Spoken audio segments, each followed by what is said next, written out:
Alors bonsoir à tous et bienvenue à cette première représentation de la cantatrice chauve de Jeanne Ionesco. Donc je suis Samuel, je suis le président de cette association qui est la Clé des Planches et je vous remercie tous d'être venus ce soir pour cette première. Alors je vais peut-être faire quelques déçus dans la salle. La cantatrice chauve n'est pas un opéra, donc ceux qui sont venus voir des gens chanter, ça va pas être ça ce soir, hein. Désolé. Ça va être du théâtre. Donc, tout d'abord, je voudrais remercier quelques personnes. Je voudrais remercier déjà l'EDEC qui nous permet de jouer dans cette magnifique salle et qui nous permet aussi de répéter de longs mois pour arriver au résultat que vous allez voir ce soir. Je voudrais remercier aussi Monsieur Charpentier et toute l'équipe des appariteurs de l'EDEC, Kevin à la régie qui nous aide ce soir. Je voudrais remercier aussi l'équipe de sécurité qui nous a prêté un très joli costume que vous allez pouvoir admirer ce soir. Et enfin, je voudrais vous remercier, vous, les parents, les amis, la famille, les gens qui ont reçu des tracts dans leur boîte aux lettres. Tout le monde, on est très content de vous avoir ici.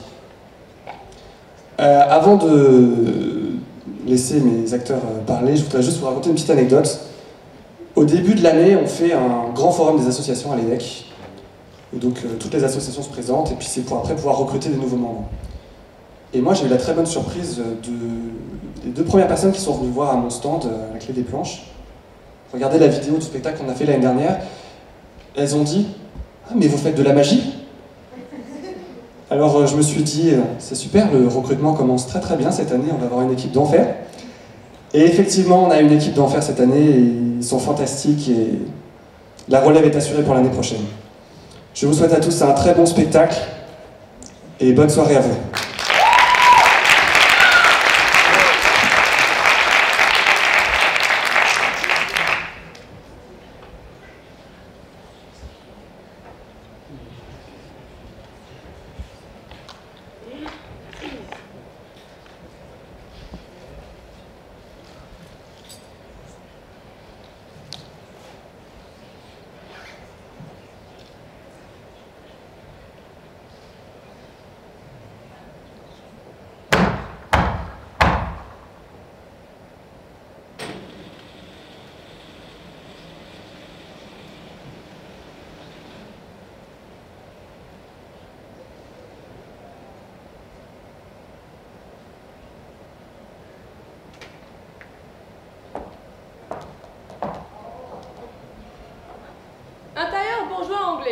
Avec des fauteuils anglais.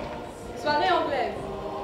Monsieur Smith, anglais, dans son fauteuil et ses pantoufles, anglais, fume sa pipe anglaise et lit son journal anglais. Il a une petite moustache grise anglaise. À côté de lui, Madame Smith, anglaise, raccommode des chaussettes anglaises. Un long moment de silence anglais.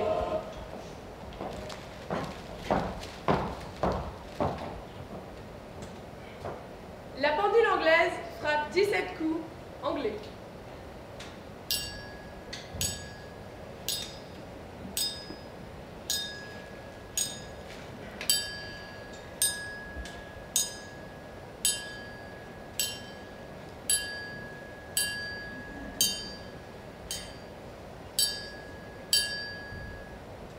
Tiens, il est 9 h. Nous avons mangé de la soupe, du poisson, des pommes de terre au lard, de la salade anglaise. Les enfants ont bu de l'eau anglaise. Nous avons bien mangé ce soir. C'est parce que nous habitons dans les environs de Londres et que notre nom est Smith. Monsieur Smith, continuant sa lecture, fait claquer sa langue. Les pommes de terre sont très bonnes avec le lard. L'huile de la salade n'était pas rance. L'huile de l'épicier du coin est de bien meilleure qualité que l'huile de l'épicier d'en face.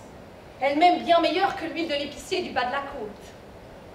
Ah, mais je ne veux pas dire que leur huile à eux soit mauvaise. Monsieur Smith, continuant sa lecture, fait claquer sa langue. Pourtant, c'est toujours l'huile de l'épicier du coin qui est la meilleure. Monsieur Smith, continuant sa lecture, fait claquer sa langue. Mary a bien fait cuire les pommes de terre cette fois-ci. La dernière fois, elle ne les avait pas bien fait cuire. Moi, je ne les aime que lorsqu'elles sont bien cuites. Monsieur Smith, continuant sa lecture, fait claquer sa langue. Le poisson était frais. Je m'en suis léché les babines. J'en ai repris 2 fois. Non, 3 fois. Ça me fait aller au cabinet. Toi aussi, tu en as repris 3 fois. Cependant, la 3e fois, tu en as pris moins que les 2 premières. Tandis que moi, j'en ai pris beaucoup plus. J'ai mieux mangé que toi ce soir. Comment ça se fait? D'habitude, c'est toi qui manges le plus. Ça n'est pas l'appétit qui te manque. Monsieur Smith fait claquer sa langue. Cependant, la soupe était peut-être un peu trop salée. Elle avait plus de sel que toi.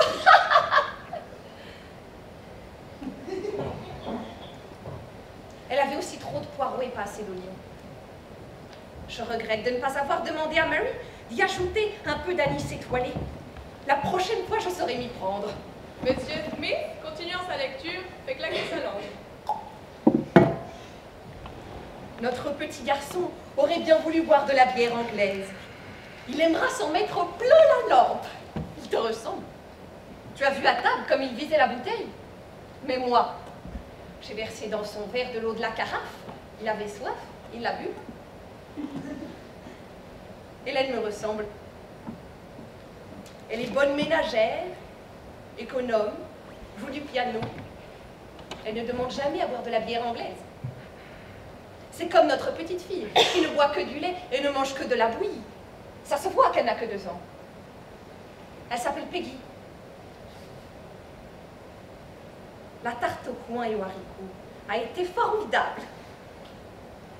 On aurait bien fait peut-être de prendre au dessert un petit verre de vin de Bourgogne australien, mais je n'ai pas apporté le vin à table afin de ne pas donner aux enfants une mauvaise preuve de gourmandise. Il faut leur apprendre à être sobre et mesuré dans la vie. Monsieur Smith, continuant sa lecture, fait claquer sa langue. Mrs. Parker connaît un épicier roumain nommé Pospeko Rosenfeld qui vient d'arriver de Constantinople. C'est un grand spécialiste en yaourt. Il est diplômé de l'école des fabricants de yaourt d'Andrinople. J'irai demain lui acheter une grande marmite de yaourt roumain folklorique. On n'a pas souvent des choses pareilles ici, dans les environs de Londres. Monsieur Smith, continuant sa lecture, fait claquer sa langue. Le yaourt est excellent pour l'estomac, les reins, l'appendicite et l'apothéose. C'est ce que m'a dit le docteur Mackenzie King, qui soigne les enfants de nos voisins les Jones. C'est un bon médecin. On peut avoir confiance en lui. Il ne recommande jamais d'autres médicaments que ceux dont il a déjà fait l'expérience sur lui-même.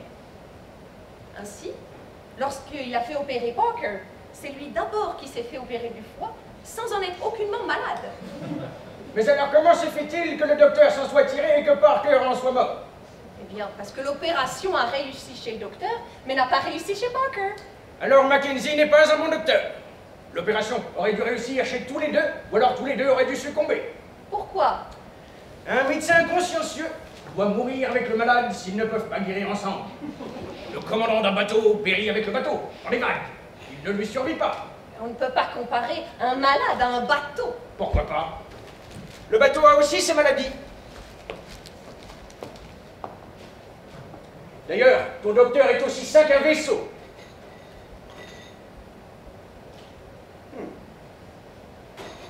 Voilà pourquoi encore, il devait mourir avec le malade, comme le docteur et son bateau. C'est peut-être vrai. Je n'y avais jamais pensé. Et alors, quelle conclusion en tires-tu? C'est que tous les docteurs ne sont que des charlatans. Et tous les malades aussi. Seule la marine est honnête en Angleterre. Mais pas les marins. Naturellement. Tous.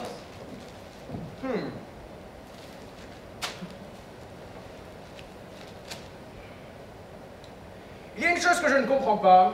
Pourquoi dans le journal, à la rubrique de l'état civil, donne-t-on toujours l'âge des personnes décédées et jamais celui des nouveau-nés? C'est un non-sens. Je ne me le suis jamais demandé.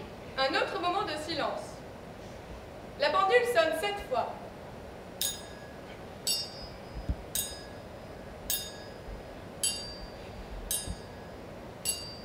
Silence. La pendule sonne 3 fois. Silence.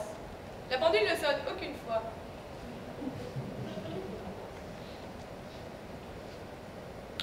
Tiens, c'est écrit que Bobby Watson est mort.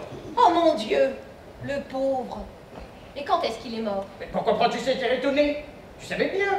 Il est mort il y a 2 ans. Tu te rappelles, on a été à son enterrement il y a 1 an et demi. Bien sûr que je me rappelle. Je me suis rappelé tout de suite. Je ne comprends pas pourquoi toi-même tu as eu l'air si étonné de lire ça sur le journal. Mais ça n'y était pas sur le journal. Il y a déjà 3 ans qu'on a parlé de son décès. J'en suis souvenu par association d'idées. Dommage. Il était si bien conservé. Ah, c'était le plus joli cadavre de Grande-Bretagne. Il ne paraissait pas son âge. Pauvre Bobby. Il y avait 4 ans qu'il était mort et il était encore chaud. Un véritable cadavre vivant. Et comme il était gay. La pauvre Bobby. Je veux dire le pauvre Bobby. Non, c'est à sa femme que je pense. Elle s'appelait comme lui, Bobby. Bobby Watson. Comme ils avaient le même nom, on ne pouvait pas les distinguer l'un de l'autre quand on les voyait ensemble. Et ce n'est qu'après sa mort à lui qu'on a vraiment pu savoir qui était l'un et qui était l'autre. Pourtant, aujourd'hui encore, il y a des gens qui la confondent avec le mort et lui présentent des condoléances. Tu la connais? Je ne l'ai rencontrée qu'une fois, par hasard, à l'enterrement de Bobby. Je ne l'ai jamais vue. Est-ce qu'elle est belle? Elle a des traits réguliers, et pourtant on ne peut pas dire qu'elle est belle. Elle est trop grande et trop forte. Ses traits ne sont pas du tout réguliers, et pourtant on peut dire qu'elle est très belle. Elle est trop petite et trop maigre. Elle est professeure de chant. La pendule sonne 5 fois.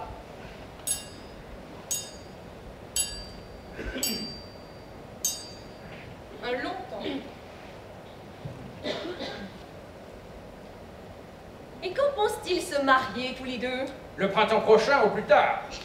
Il faudra sans doute aller à leur mariage. Il faudra leur faire un cadeau de noces. Je me demande lequel. Pourquoi ne leur offririons-nous pas un des 7 plateaux d'argent dont on nous a fait don à notre mariage et qui ne nous ont jamais servi à rien? Court silence. La pendule sonne 2 fois.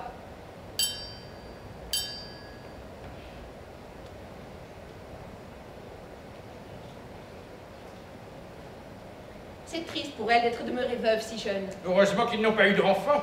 Oh, il ne leur manquait plus que cela, des enfants. Ma pauvre femme, qu'est-ce qu'elle en aurait fait? Oh, elle est encore jeune, elle peut très bien se remarier. Le deuil lui va si bien. Mais qui prendrait soin des enfants?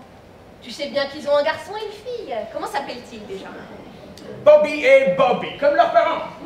L'oncle de Bobby Watson, le vieux Bobby Watson, est riche et il aime bien le garçon. Il pourrait très bien se charger de l'éducation de Bobby. Et ce serait naturel. Et la tante de Bobby Watson, la vieille Bobby Watson, pourrait très bien à son tour se charger de l'éducation de Bobby Watson.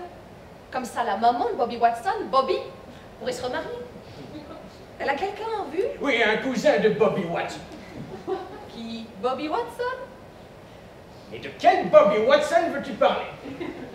De Bobby Watson, le fils du vieux Bobby Watson. L'autre oncle du vieux Bobby Watson, le mort. Non, ce n'est pas celui-là. C'est Bobby Watson. Le fils de la vieille Bobby Watson. La tante de Bobby Watson, le mort. Tu veux parler de Bobby Watson, le commis voyageur? Tous les Bobby Watson sont commis voyageurs. Quel dur métier. Pourtant, on y fait de bonnes affaires. Oui, quand il n'y a pas de concurrence. Et quand n'y a-t-il pas de concurrence? Le mardi, le jeudi et le mardi. À 3 jours par semaine. Et que fait Bobby Watson pendant ce temps-là? Il se repose, il dort. Mais pourquoi ne travaille-t-il pas pendant ces 3 jours s'il n'y a pas de concurrence? Je ne peux pas tout savoir. Je n'ai pas réponse à toutes tes questions idiotes. Tu dis ça pour m'humilier? Tu sais bien que non. Les hommes sont tous pareils. Vous restez là toute la journée, la cigarette à la bouche, ou bien vous vous mettez de la poudre et vous fardez vos lèvres 50 fois par jour si vous n'êtes pas en train de boire sans arrêt. Qu'est-ce que tu dirais si tu voyais les hommes faire comme les femmes, fumer toute la journée, se mettre de la poudre, du rouge à lèvres, boire du whisky? Oh, quant à moi, je m'en fiche. Mais si tu dis ça pour m'embêter, alors... Je n'aime pas du tout ce genre de plaisanterie, et tu le sais bien. Mon petit poulet rôti, pourquoi craches-tu? Quel ridicule couple de vieux amoureux nous faisions. Bien, nous allons éteindre et nous allons faire dodo. Je suis la bonne! J'ai passé un après-midi très agréable. J'ai été au cinéma avec un homme et j'ai vu un film avec des femmes. À la sortie du cinéma, nous sommes allés boire de l'eau de vie et du lait. Et puis, On a lu le journal. J'espère que vous avez passé un après-midi très agréable, que vous êtes allé au cinéma avec un homme et que vous avez bu de l'eau de vie et du lait. Et le journal? Madame et monsieur Martin, vos invités sont à la porte. Il n'osait pas entrer tout seul. Il m'attendait. Il devait dîner avec vous ce soir. Ah oui, nous les attendions et on avait faim. Comme on ne les voyait plus venir, on allait dîner sans eux. On n'a rien mangé toute la journée. Vous n'auriez pas dû vous absenter. C'est vous qui m'avez donné la permission. On ne l'a pas fait exprès.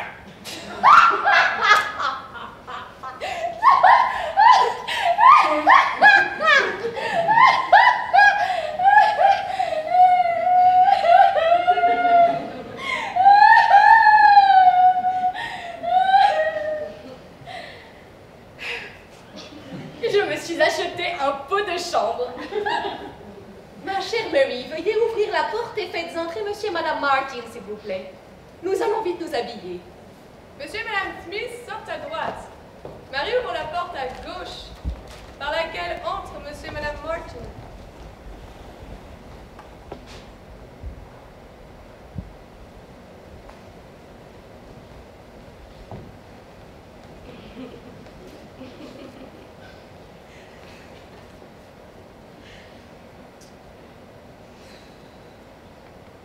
Pourquoi êtes-vous venu si tard?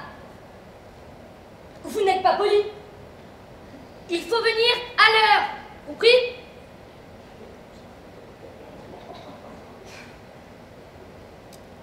Asseyez-vous quand même là. Et attendez maintenant. Monsieur et madame Martin s'assoient l'un en face de l'autre, sans se parler.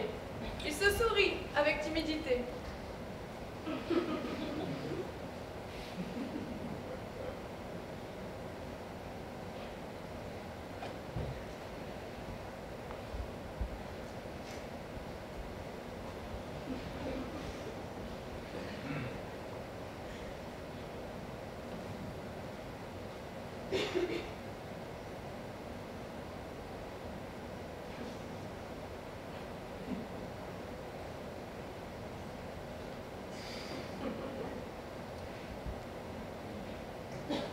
Mes excuses, madame, mais il me semble, si je ne me trompe, que je vous ai déjà rencontré quelque part. Ah, moi aussi, monsieur, il me semble que je vous ai déjà rencontré quelque part. Ne vous aurais-je pas déjà aperçu, madame, à Manchester, par hasard?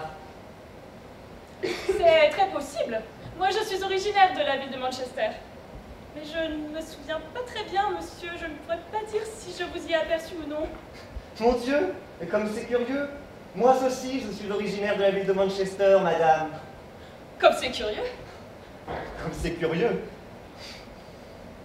Seulement moi, madame, j'ai quitté la ville de Manchester il y a 5 semaines en ballon. Comme c'est curieux. Quelle bizarre coïncidence. Moi aussi, monsieur, j'ai quitté la ville de Manchester il y a 5 semaines en ballon. J'ai pris le train d'une demi après 8 le matin, qui arrive à Londres un quart avant 5, madame.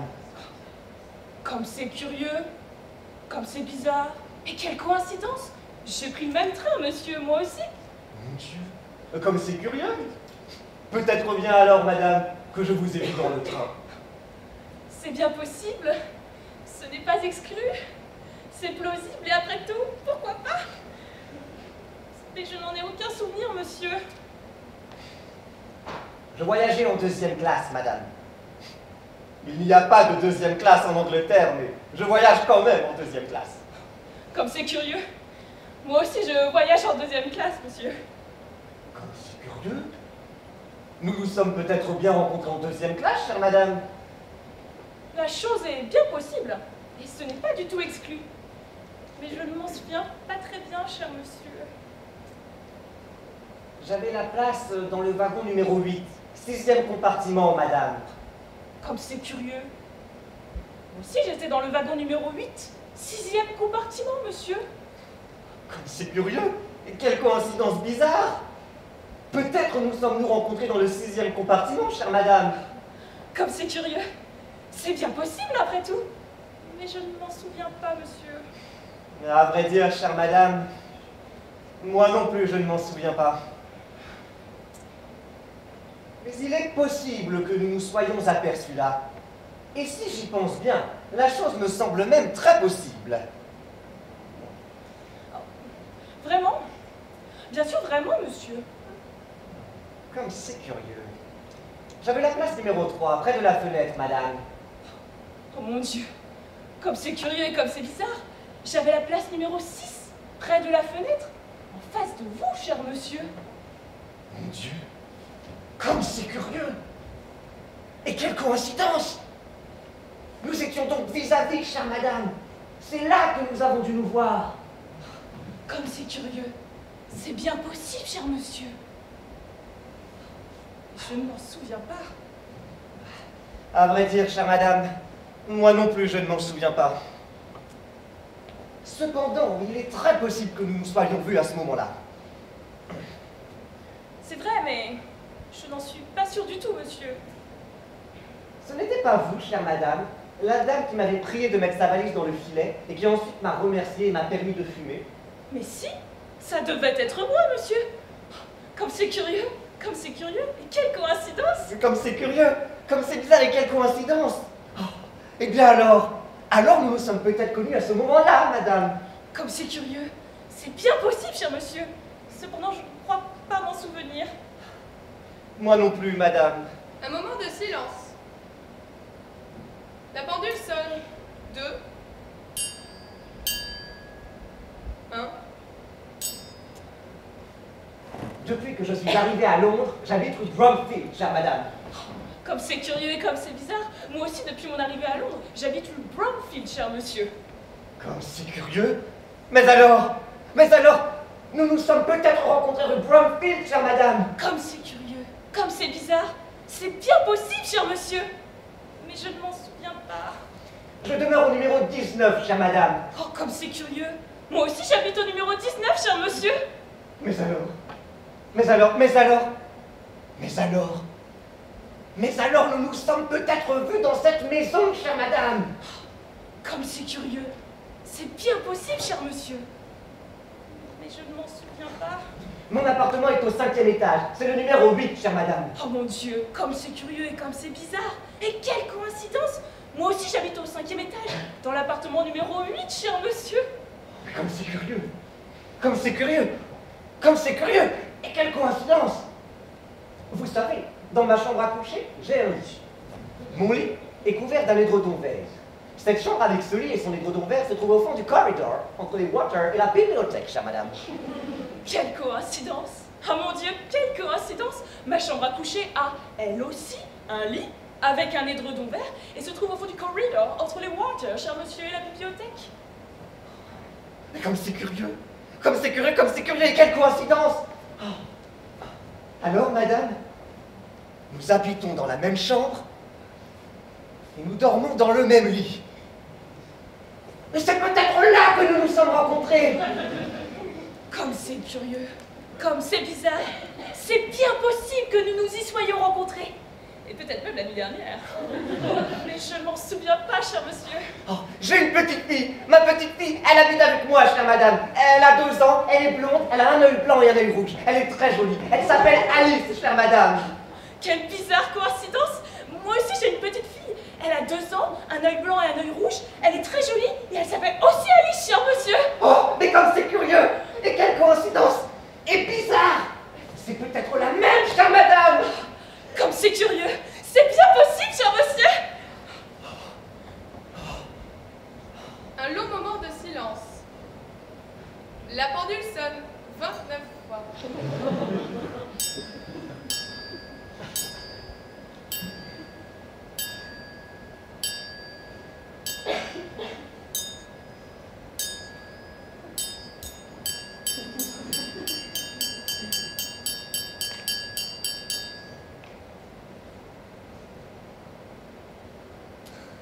Après avoir longuement réfléchi, Monsieur Smith se lève doucement et sans se presser. Alors, madame, je crois qu'il n'y a pas de doute. Nous nous sommes déjà vus, et vous êtes ma propre épouse. Elisabeth, je t'ai retrouvée. Madame Martin se dirige doucement vers Monsieur Martin sans se presser. Ils s'embrassent sans expression. La pendule sonne une fois, très fort. Donald, c'est toi, darling. Il s'assoit sur le même fauteuil, se tiennent embrassés et s'endort. La pendule sonne encore plusieurs fois. Mary, tout doucement, un doigt sur les lèvres et sur la pointe des pieds, rentre en scène.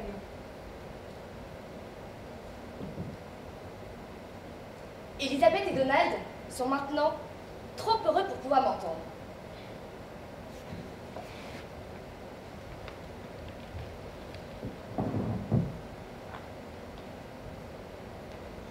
Je puis donc vous révéler un secret. Elisabeth n'est pas Elisabeth. Donald n'est pas Donald. En voici la preuve. L'enfant dont parle Donald n'est pas la fille d'Elisabeth. Ce n'est pas la même personne. L'enfant de Donald a un œil blanc et un œil rouge, tout comme la fillette d'Elisabeth.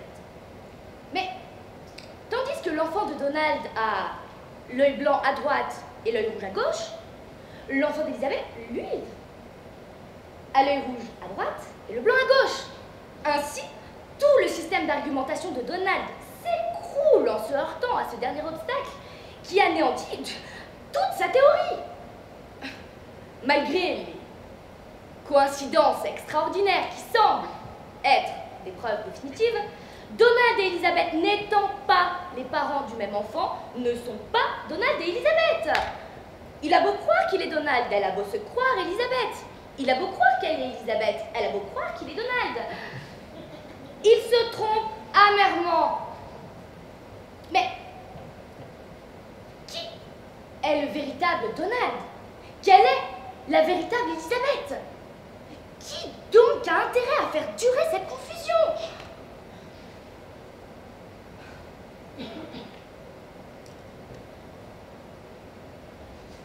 Je n'en sais rien. Ne tâchons pas de le savoir. Laissons les choses comme elles sont. Elle fait quelques pas vers la porte, puis revient.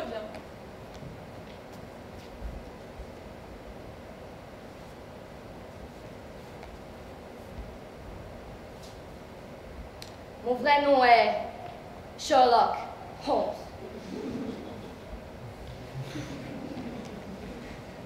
La pendule sonne tant qu'elle veut. Après de nombreux instants, Monsieur et Madame Martin se séparent et regagnent chacun leur place. Oublions, darling, tout ce qui ne s'est pas passé entre nous. Et maintenant que nous nous sommes retrouvés, tâchons de ne plus nous perdre et vivons comme avant. Oui, darling. Monsieur et Madame Smith entrent par la droite, sans aucun changement dans leurs vêtements. Bonsoir, chers amis. Excusez-nous de vous avoir fait attendre si longtemps. Nous avons pensé qu'on devait vous rendre les honneurs auxquels vous avez droit. Et dès que nous avons appris que vous vouliez bien nous faire le plaisir de venir nous voir sans annoncer votre visite, nous nous sommes empressés d'aller revêtir nos habits de gala. Nous n'avons rien mangé de toute la journée. Il y a 4 heures que nous vous attendons. Pourquoi êtes-vous venus en retard? Monsieur et Madame Smith s'assoient.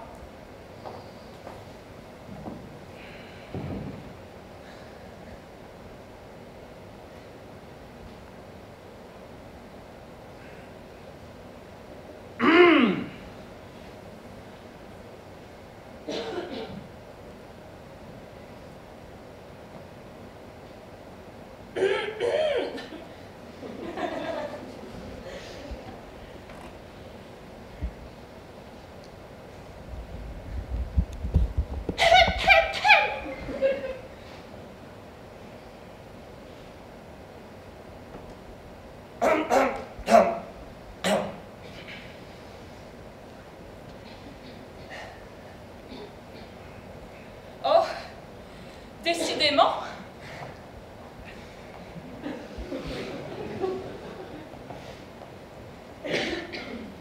Nous sommes tous enrhumés. Pourtant, il ne fait pas froid. Il n'y a pas de courant d'air. Oh, non. Heureusement.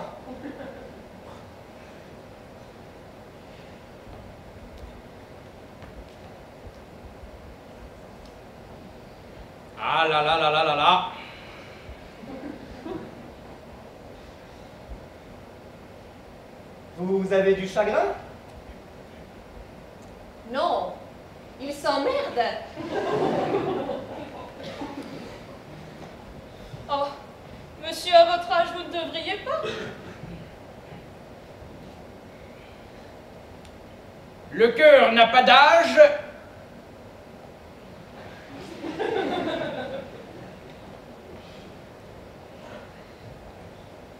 C'est vrai.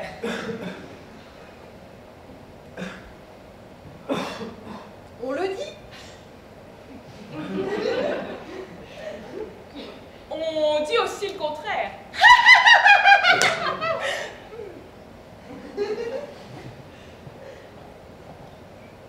La vérité est entre les deux. C'est juste.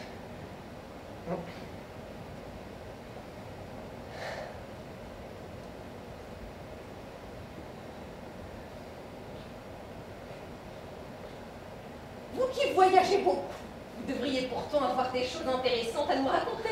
Dis chérie, qu'est-ce que tu as vu aujourd'hui? Oh, ce n'est pas la peine, on ne me croirait pas. Allons, nous n'allons pas mettre en doute votre bonne foi. Vous nous offenseriez si vous le pensiez. Tu les offenserais, chérie, si tu le pensais. Eh bien, j'ai assisté aujourd'hui à une chose extraordinaire. Une chose incroyable. Dis vite, chérie. Ah, on va enfin s'amuser. Enfin. Eh bien, aujourd'hui, en allant au marché pour acheter des légumes qui sont de plus en plus chers, Ah, qu'est-ce que ça va devenir? Faut pas interrompre, chérie. Vilaine. j'ai vu dans la rue, à côté d'un café, un monsieur convenablement vêtu, âgé d'une cinquantaine d'années même pas, Qui croit? Qui quoi? Faut pas interrompre, chérie. Tu es dégoûtante. C'est toi qui as interrompu le premier. Mufle. Chut. Qu'est-ce qu'il faisait, le monsieur? Eh bien, vous allez dire que j'invente. Il avait mis un genou par terre et se tenait penché. Oh. Oui, penché. Pas possible. Si, penché. Je me suis approchée de lui pour voir ce qu'il faisait. Eh bien, Il nouait les lacets de sa chaussure qui s'était défait. Fantastique. si ce n'était pas vous, je ne le croirais pas. Bon, pourquoi pas? On voit des choses encore plus extraordinaires quand on circule. Ainsi, aujourd'hui, moi-même, j'ai vu dans le métro, assis sur sa banquette, un monsieur qui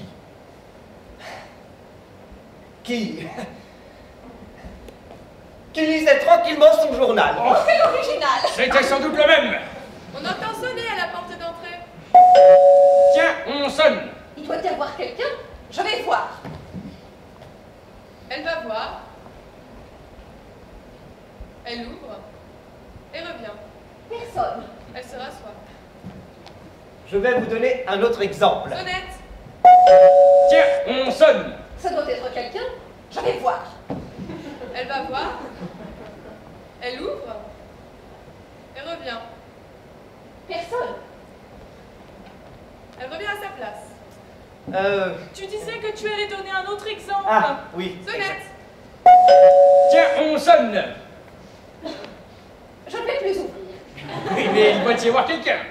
La première fois, il n'y avait personne. La deuxième fois, non plus. Pourquoi crois-tu qu'il y aurait quelqu'un maintenant? Parce qu'on a sonné. Ce n'est pas une raison. Comment? Quand on entend sonner à la porte, c'est qu'il y a quelqu'un à la porte qui sonne pour qu'on lui ouvre la porte. Pas toujours. Vous avez vu tout à l'heure.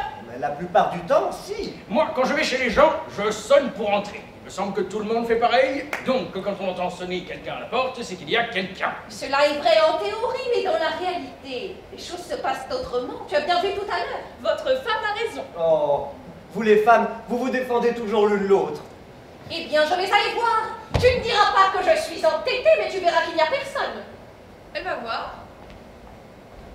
Elle ouvre la porte et la referme. Tu vois, il n'y a personne. Ah, ces hommes qui veulent toujours avoir raison, qui ont toujours tort. On entend de nouveau sonner. Tiens, on sonne et il doit y avoir quelqu'un. Ne m'envoie plus ouvrir la porte. Tu as vu que c'était inutile. L'expérience nous apprend que lorsqu'on entend sonner à la porte, c'est qu'il n'y a jamais personne. Jamais. Ce n'est pas sûr. Et c'est même faux. La plupart du temps, quand on entend sonner, c'est qu'il y a quelqu'un. Il ne veut pas en Oh, démordre. mon mari aussi est très têtu. Il y a quelqu'un. Ce n'est pas impossible. Non. Si! Je te dis que non! En tout cas, tu ne me dérangeras plus pour rien. Si tu veux les voir, vas-y toi-même. J'y vais. Madame Smith hausse les épaules. Madame Martin hoche la tête. Oh, how do you do?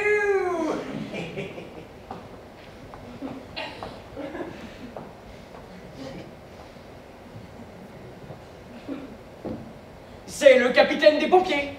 Le pompier a bien évidemment un énorme casque qui brille et un bel uniforme. Bonjour mesdames et messieurs. Bonjour Madame Smith.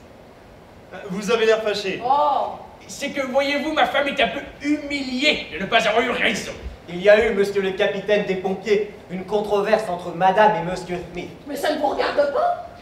Je te prie de ne pas mêler les étrangers à nos querelles familiales. Allons, chérie, ce n'est pas bien grave. Le capitaine est un vieil ami de la maison. Sa mère me faisait la cour. Son père, je le connaissais. Il m'avait demandé la main de ma fille en mariage quand j'en aurais une. Il est mort en attendant. Ce n'est ni sa faute à lui, ni la vôtre. De quoi s'agit-il? Eh bien, on se disputait parce que mon mari prétendait... Non, c'est toi qui prétends. Ah oui, c'est elle. Non, c'est lui. Ne vous énervez pas. Et racontez-moi ça, Madame Smith. Eh bien, voilà. Ça me gêne beaucoup de vous parler franchement, mais un pompier est aussi un confesseur. Eh bien, On se disputait parce que mon mari prétendait que lorsqu'on entend sonner à la porte, c'est qu'il y a toujours quelqu'un. La chose est plausible. Et moi, je disais que lorsqu'on sonne, c'est qu'il n'y a jamais personne. La chose peut paraître étrange. Mais elle est prouvée. Non point par des démonstrations théoriques, mais par des faits. Mais c'est faux, puisque le pompier était là. Il a sonné, j'ai ouvert, il était là. Quand? Mais tout de suite. Oui, mais ce n'est qu'après avoir entendu sonner une quatrième fois qu'on a trouvé quelqu'un. Et la quatrième fois ne compte pas. Toujours. Il n'y a que les 3 premières qui comptent. Monsieur le capitaine, laissez-moi vous poser à mon tour quelques questions. allez-y. Quand j'ai ouvert et que je vous ai vu, c'est bien vous qui aviez sonné. Oui, c'était moi. Vous étiez à la porte. Vous sonniez pour entrer. Je ne le nie pas. Ah, tu vois, j'avais raison. Quand on entend sonner, c'est qu'il y a quelqu'un. Tu ne peux pas dire que le capitaine n'est pas quelqu'un. Certainement pas. Je te répète que je te parle seulement des 3 premières fois, puisque la quatrième ne compte pas. Et quand on a sonné la première fois, c'était vous? Non, ce n'était pas moi. Vous voyez? On sonnait et il n'y avait personne. C'était peut-être quelqu'un d'autre. Il y a longtemps que vous étiez devant la porte Oh, 3 quarts d'heure. et vous n'avez vu personne. Personne, j'en suis sûr. Est-ce que vous avez entendu sonner la 2e fois? Oui, et il n'y avait toujours personne. Et ce n'était pas moi non plus. Victoire, j'ai eu raison. Pas si vite. Et qu'est-ce que vous faisiez devant la porte? Rien. Je restais là. Je pensais à des tas de choses. Mais la 3e fois, ce n'est pas vous qui aviez sonné? Mais si, c'était moi. Et pourtant on ne vous a pas vu. Bien, c'est parce que je me suis caché. Ben, pour rire. Oh, ne riez pas, monsieur le capitaine, l'affaire est trop triste. En somme, nous ne savons toujours pas si, lorsqu'on sonne à la porte, il y a quelqu'un ou non. Jamais personne. Toujours quelqu'un. Je vais vous mettre d'accord. Ah, vous avez un peu raison tous les deux. Quand on sonne à la porte, des fois il y a quelqu'un, d'autres fois il n'y a personne. Non? Ça me paraît logique. Je le crois aussi. Les choses sont simples en réalité. Embrassez-vous. On s'est déjà embrassé tout à l'heure. Ils s'embrasseront demain. Ils ont tout le temps. Monsieur le capitaine, puisque vous nous avez aidé à mettre les choses au clair, mettez vous à l'aise, enlevez votre casque et asseyez-vous un instant. Excusez-moi, je ne peux pas rester longtemps. Je veux bien enlever mon casque, mais je n'ai pas le temps de m'asseoir. Je vous avoue que je suis venu chez vous pour tout à fait autre chose. Je suis en mission de service. Qu'est-ce qu'il y a pour votre service, monsieur le capitaine? Je vais vous demander de bien vouloir excuser mon indiscrétion. Puis-je devant eux? Oh, ne vous gênez pas. Non. Nous sommes de vieux amis. Ils nous racontent tout. Dites. Eh bien voilà. Est-ce qu'il y a le feu chez vous? Pourquoi nous demandez-vous ça? C'est parce que, excusez-moi, j'ai l'ordre d'éteindre tous les incendies dans la ville. Tous? Oui, tous. Je ne sais pas. Je ne crois pas. Voulez-vous que j'aille voir? Il ne doit rien avoir, ça ne sent pas le roussi. Vous êtes sûr? Même pas un petit feu de cheminée. Quelque chose qui brûle dans le grenier ou dans la cave. Un petit début d'incendie au moins. Écoutez, je ne peux pas vous faire de la peine, mais je crois que nous n'avons rien chez nous pour le moment. Mais je vous promets de vous avertir dès qu'il y aura quelque chose. N'y manquez pas. Vous me rendriez service. C'est promis. Et chez vous, ça ne brûle pas non plus. Non, malheureusement. Les affaires vont plutôt mal en ce moment. Très mal, en effet. Il n'y a presque rien. Quelques bricoles, une cheminée, une grange. Rien de sérieux. Ça ne rapporte pas. Et comme il n'y a pas de rendement, la prime à la production est très maigre.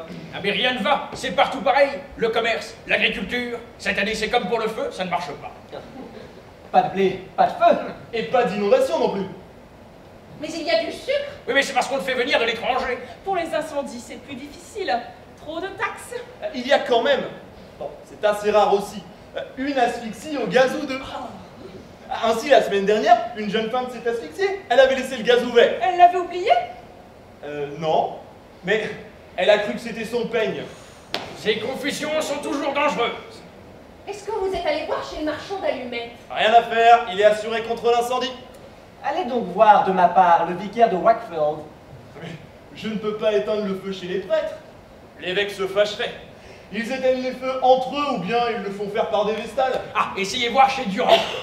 Je ne peux pas non plus, il n'est pas anglais. Il est naturalisé seulement. Les naturalisés ont le droit d'avoir des maisons, mais pas celui de les faire éteindre si elles brûlent. Pourtant, quand le feu s'y est mis l'année dernière, on l'a bien éteint quand même. Il a fait ça tout seul, clandestinement. Ah, en espère. Il a grande Oh, Bretagne. c'est pas moi qui irai le dénoncer. Oh, moi non plus. Monsieur le capitaine, puisque vous n'êtes pas trop pressé, restez encore un peu, vous nous feriez plaisir.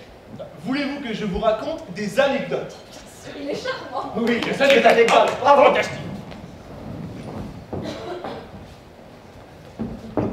Ce qui est encore plus intéressant, c'est que les anecdotes de pompiers sont vraies, toutes, et vécues. Ah bah, je parle de choses que j'ai expérimentées moi-même. La nature, rien que la nature. Pas les livres. Mais c'est exact. La vérité ne se trouve d'ailleurs pas dans les livres, mais dans la vie. Commencez! Commencez! Silence, il commence.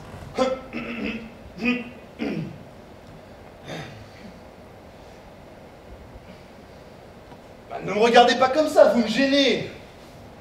Vous savez que je suis timide. Il est charmant.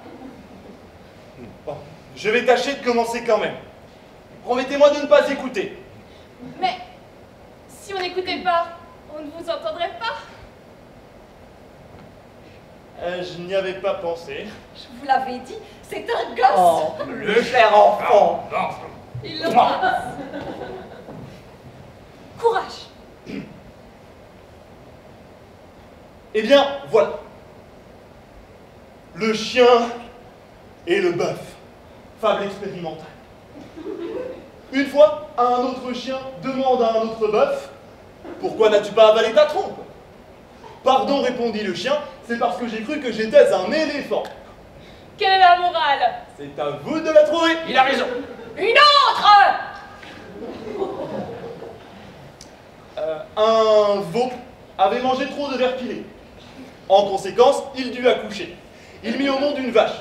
Mais comme le veau était un garçon, la vache ne pouvait pas l'appeler papa. Elle ne pouvait pas lui dire maman non plus, car le veau était trop jeune. Le veau fut obligé de se marier, vu qu'une personne, et la mairie prit toutes les mesures édictées par les circonstances à la mode. À la mode de Caen. Comme les tripes. Ah, vous la connaissez donc. Elle était dans tous les journaux. Ah, ça s'est passé pas loin de chez nous. Je vais vous en dire une autre. Le coq. Une fois, un coq voulut faire le chien. Mais il n'eut pas de chance, car on le reconnut tout de suite. Par contre, le chien qui voulut faire le coq n'a jamais été reconnu. Je vais vous en dire une à mon tour. Le serpent et le renard.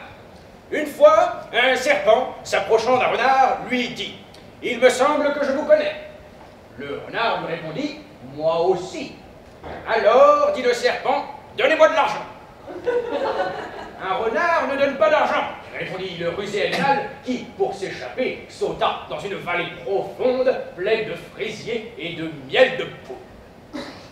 Le serpent l'y attendait déjà, en riant d'un rire méphistophélique. Renard, sortit ce couteau en hurlant « Je vais t'apprendre à vivre !» Puis s'enfuit en tournant le dos. Ni pas de chance, le serpent fut plus vif. D'un coup de poing bien choisi, il frappa le renard en plein front, qui se brisa en 1000 morceaux, tout en s'écriant « Non, non, 4 fois non, je ne suis pas ta fille !» C'est intéressant. C'est pas mal. Mes félicitations. Bon, pas fameuse. Et puis, je la connaissais. Oh, c'est terrible. Mais ça n'a pas été vrai. Si, malheureusement. Oh, c'est votre tour, madame. J'en connais une seule. Je vais vous la dire. Elle s'intitule Le Bouquet. Ma femme a toujours été romantique. Oh, c'est une véritable anglaise. Ma femme a toujours été romantique. Oh, c'est une véritable anglaise. Ma femme a toujours été romantique. C'est une véritable Voilà. anglaise. Une fois, un fiancé offrit un bouquet de fleurs à sa fiancée qui lui dit merci. Mais avant qu'elle lui dise merci, lui, sans dire un seul mot, lui reprit les fleurs qu'il lui avait données pour lui donner une bonne leçon. Et en lui disant je les reprends, il lui dit au revoir en les reprenant et s'éloigna par-ci par-là. Oh, charmant. Monsieur Martin, embrasse ou n'embrasse pas Madame Smith. Vous avez une femme, monsieur Smith, dont tout le monde est jaloux. C'est vrai, ma femme est l'intelligence même. Elle est même plus intelligente que moi. En tout cas, elle est beaucoup plus féminine. On le dit. Une autre, monsieur le capitaine. Oh non, il est trop tard. Oh, mais dites quand même. Je suis trop fatigué. Oh, allez, rendez-nous ce Oh, service. je vous en prie. Non, non. Vous avez un cœur de glace. Nous sommes sur des charbons ardents. Je vous en supplie. Soit. Oh, il accepte, il va encore nous embêter. Zut. C'est de ma faute, j'ai été trop polie. Le rue. Mon beau-frère avait du côté paternel un cousin germain, dont un oncle maternel avait un beau-frère, dont le cousin avait rencontré une indigène, dont le frère avait rencontré dans un de ses voyages une femme dont il s'était épris et avec laquelle il eut un fils qui se maria avec une pharmacienne intrépide, qui n'était autre que la nièce d'un quartier-maître inconnu de la marine britannique et dont le père adoptif avait une tante parlant couramment l'espagnol, et qui était peut-être une des petites filles d'un ingénieur mort jeune, petit-fils lui-même d'un propriétaire de vigne, dont on tirait un vin médiocre, mais qui avait un petit cousin, casanier, adjudant, dont le frère avait rencontré une bien jolie jeune femme divorcée, dont le premier mari était le fils d'un sincère patriote qui avait su élever, dans le désir de faire fortune, une de ses filles qui put se marier avec un chasseur qui avait connu Rothschild, et dont le frère, après avoir changé plusieurs fois de métier, se maria et eut un fils dont le bisaïeul chétif portait des lunettes que lui avait donné un sien cousin, beau-frère d'un Portugais, fils naturel d'un meunier, pas trop pauvre, et dont le frère de lait avait pris pour femme la fille d'un ancien médecin de campagne, lui-même frère de lait du fils d'un laitier, lui-même fils naturel d'un autre médecin de campagne, marié 3 fois de suite, et dont la troisième femme... Oh, j'ai connu cette troisième femme, si je ne me trompe. Elle mangeait du poulet dans un guêpier. C'était pas la même. Je dis. Et dont la troisième femme était la fille de la meilleure sage-femme de la région, et qui, veuve de bonheur, Ma femme. s'était remariée avec un vitrier plein d'entrain, qui avait fait à la fille d'un chef de gare un enfant qui avait su faire son chemin dans la vie, Son chemin de fer. Comme au cartes. et avait épousé une marchande de 9 saisons, dont le père avait un frère, maire d'une petite ville, qui avait pris pour femme une institutrice blonde, dont le cousin, pêcheur à la ligne, À la ligne morte. s'était marié avec une autre institutrice blonde, nommée elle aussi Marie, dont le frère avait épousé une autre Marie, toujours institutrice blonde, Puisqu'elle était blonde, elle ne pouvait être que Marie. et dont le père avait été élevé au Canada par une vieille femme qui était la nièce d'un curé dont la grand-mère attrapait, parfois en hiver, comme tout le monde, un rhume. Curieuse histoire. Presque incroyable. Et quand on s'enrhume, il faut prendre des rubans. C'est une précaution inutile, mais absolument nécessaire. Excusez-moi, monsieur le capitaine, mais je n'ai pas très bien compris votre histoire. À la fin, quand on arrive à la grand-mère du prêtre, on s'empêtre. Toujours on s'empêtre entre les pattes du prêtre. Ah oui, recommencez, capitaine. Tout le monde vous le demande. Je ne sais pas si je vais pouvoir. Ça dépend de l'heure qu'il est. Je suis en mission de service. Nous n'avons pas l'heure ici. Mais la pendule. Elle marche mal. Elle a l'esprit de contradiction. Elle donne toujours le contraire de l'heure qu'il est.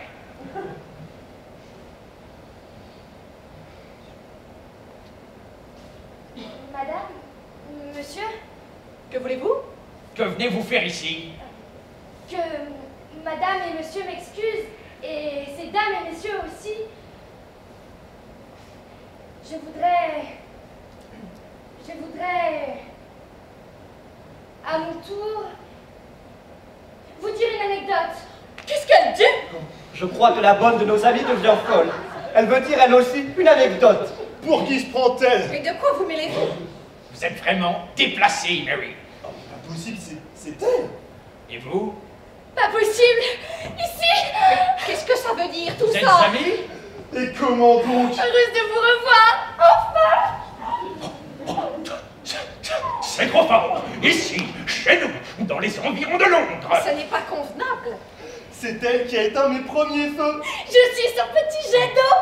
S'il en est ainsi, chers amis, ces sentiments sont explicables, humains, honorables. Tout ce qui est humain est honorable. Je n'aime quand même pas la voir là, parmi nous. Il n'a pas l'éducation nécessaire. Vous avez trop de préjugés. Moi, je pense qu'une bonne, en somme, bien que cela ne me regarde pas, n'est jamais qu'une bonne. Même si elle peut faire parfois un assez bon détective. Bon, lâche-moi. Ne vous en faites pas. Ils ne sont pas si méchants que ça. Vous êtes attendrissants tous les deux. Vous êtes aussi un peu... Oui, c'est le mot. Oui, voilà, un peu trop voyant. Il y a une pudeur britannique. Excusez-moi de préciser ma pensée, incomprise des étrangers, même spécialistes, grâce à laquelle, si je puis m'exprimer ainsi, enfin, je ne dis pas ça pour vous en Je dire. voulais vous raconter. Ne racontez rien. Ah si. Ma petite Mary, allez gentiment à la cuisine lire vos poèmes devant la glace. Tiens, sans être bonne, moi aussi je lis des poèmes devant la glace. Ce matin, quand tu t'es regardé dans la glace, tu ne t'es pas vu. Mais c'est parce que je n'étais pas encore là. Je pourrais peut-être, quand même, vous réciter un petit poème. Ma petite Mary, vous êtes épouvantablement têtue. C'est entendu alors. Je vais vous réciter un poème. C'est un poème qui s'intitule Le Feu. En l'honneur du capitaine.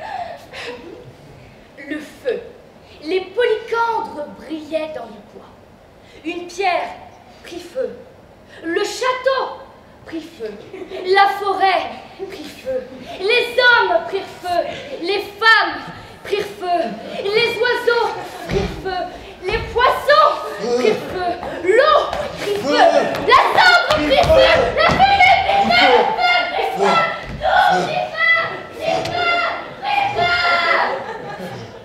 Ça m'a donné froid dans le dos. Ah, il y a pourtant une certaine chaleur dans ces vers. J'ai trouvé ça merveilleux. Tout de même. C'est exagéré. Écoutez, tout ça c'est vrai, c'est très subjectif, mais c'est ma conception du monde, mon rêve, mon idéal. Et ça me rappelle que je dois partir. Puisque vous n'avez pas l'heure, moi dans 3 quarts d'heure et 16 minutes exactement, j'ai un incendie à l'autre bout de la ville. Faut que je me dépêche, bien que ce soit pas grand Et chose. qu'est-ce que ce sera? Un petit feu de cheminée? Oh même pas, une petite brûlure d'estomac et un feu de paille. Alors, nous regrettons votre départ. Vous avez été très amusant. Grâce à vous, nous avons passé un vrai quart d'heure cartésien. Le pompier se dirige vers la sortie, puis s'arrête. À propos.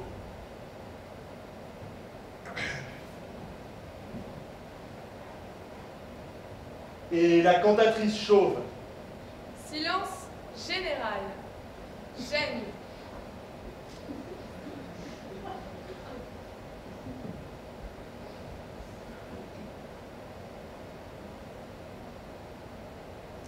Elle se coiffe toujours de la même façon. Ah. Eh bien, au revoir, mesdames et messieurs. Bonne chance et bon feu. Espérons-le pour tout le monde. Il s'en va.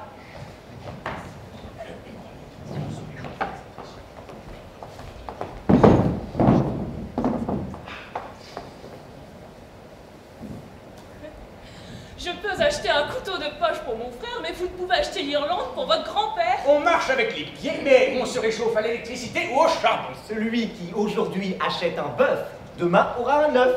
Dans la vie, il faut regarder par la fenêtre. On peut s'asseoir sur la chaise lorsque la chaise n'en a pas. Ah, il faut toujours penser à tout. Ah, le plafond est en haut et le plancher est en bas. Quand je dis oui, c'est une façon de parler. À chacun son destin. Prenez un cercle, caressez-le, il deviendra vicieux. Le maître d'école apprend à lire aux enfants, mais la chatte, elle allait ses petits quand ils sont petits.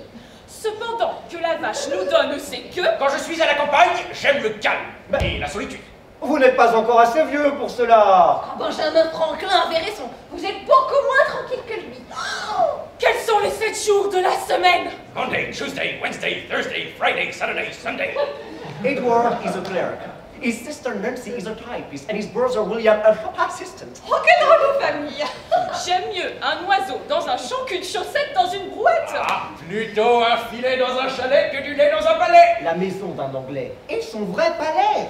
Mais je ne sais pas assez d'espagnol pour me faire comprendre. Je te donnerai les pantoufles de ma belle-mère si tu me donnes le cercueil de ton mari. Je cherche un prêtre monophysite pour le marier avec notre bonne. Le pain est un arbre, tandis que le pain est aussi un arbre. Et du chêne naît un chêne tous les matins à l'aube. Et mon oncle vit à la campagne, mais ça ne regarde pas la sage-femme. Le papier, c'est pour écrire. Le chat, c'est pour le rat. Et le fromage, c'est pour griffer. L'automobile va très vite, mais la cuisinière prépare mieux les plats. Ne soyez pas dindon, embrassez plutôt le conspirateur. Charity begins at home. J'attends que l'aduc vienne me voir à mon moulin. On peut prouver que le progrès social est bien meilleur avec du sucre. Ah bah le siège! À la suite de cette dernière réplique de Monsieur Smith, tous les autres se taisent instantanément, stupéfaits. On sent comme un énervement général. La pendule elle-même frappe des coups très énervés.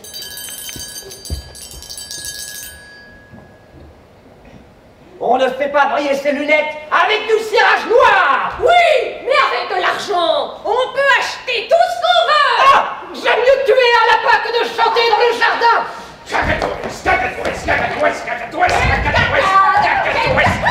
Quelle cascade de cagade! Quelle cascade de cagade! Quelle cascade de cagade!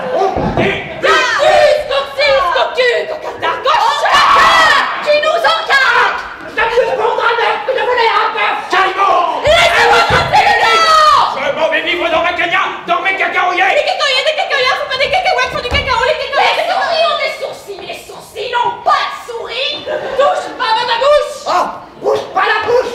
Mouche la mouche, mouche pas la touche! Oh, la bouche bouche. Tu m'en bouche! Escarmoucheur! Escarmouche! J'en ai une touche! Ça me touche, touche ma cartouche. N'y touchez pas! Elle est brisée! Freedom! François. Copé! Copé, celui. Freedom, François! Espèce de glouglouteur. Espèce de glouglouteur. Lamourti! Lamourti! Le pain a une soupape et la soupape n'a pas de pain! Bizarre! Le pain Comme miracle! ça! Brisé!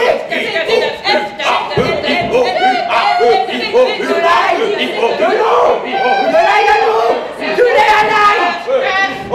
C'est Là! C'est pas par là!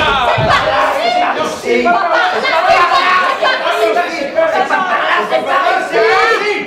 Les paroles cessent brusquement. Un long moment de silence anglais. La pendule anglaise frappe 17 coups anglais.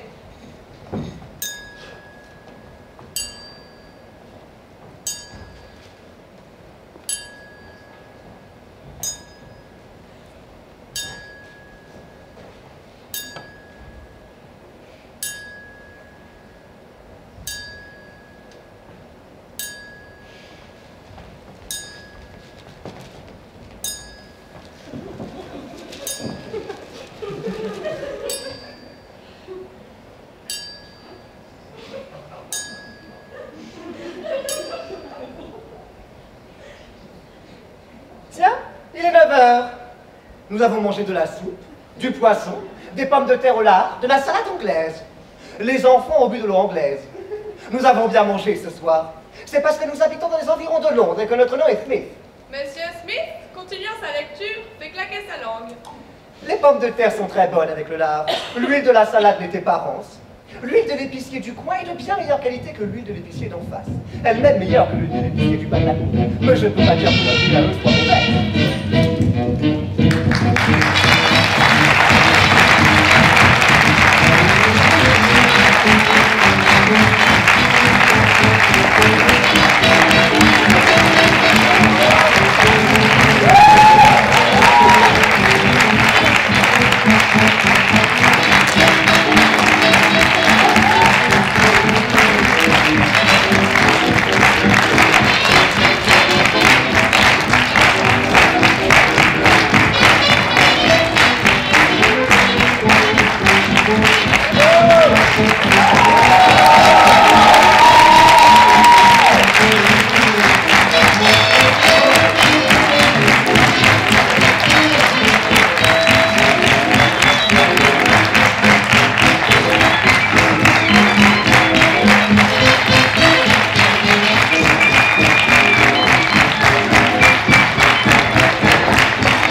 première de la cantatrice chauve de Ionesco, on espère que ça vous a plu.